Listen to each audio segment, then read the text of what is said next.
নারায়ণগঞ্জের রূপগঞ্জের চিহ্নিত মাদক কারবারি ও ছিচকে চোর সাইফুল ইসলাম সমরকে বিপুল পরিমাণ ইয়াবাসহ আটকের পর ভ্রাম্যমাণ আদালতে ১ বছরের বিনাশ্রম কারাদণ্ড দিয়েছেন রূপগঞ্জ উপজেলা নির্বাহী কর্মকর্তা সাইফুল ইসলাম। ৯ আগস্ট রবিবার দুপুরে উপজেলা প্রশাসনের কার্যালয়ে মাদকদ্রব্য নিয়ন্ত্রণ আইনে এই সাজা দেন ইউএনও। এর আগে গোপন সংবাদের ভিত্তিতে রূপগঞ্জ থানা ভারপ্রাপ্ত কর্মকর্তা ওসি AHM সালাহুদ্দিনের নির্দেশনায় Purbachal Ananda housing police camp incharge SI Harun ur Rashid সহ সঙ্গীয় ফোর্সের অভিযানে নাওড়া এলাকা থেকে তাকে ইয়াবা সেবনকালে আটক করা হয়।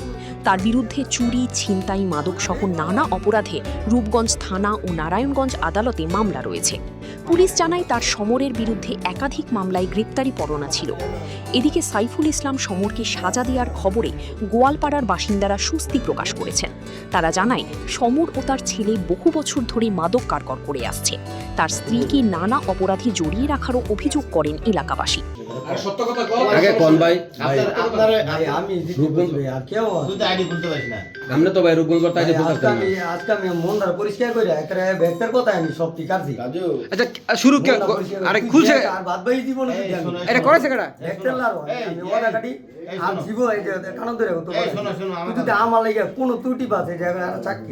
আমি জীবনে ভাই মাথাগুলো ধরি তো আর কইছ না ভাই আমার ছোট ভাইটা ভাই নামাজ পড়ে তোর ভাই কইছি না আর ভাই জীবন দুই দেখ আমার ছোট ভাই নামাজ পড়ে তারে গলা সবচেয়ে বড় প্রিয় ভাই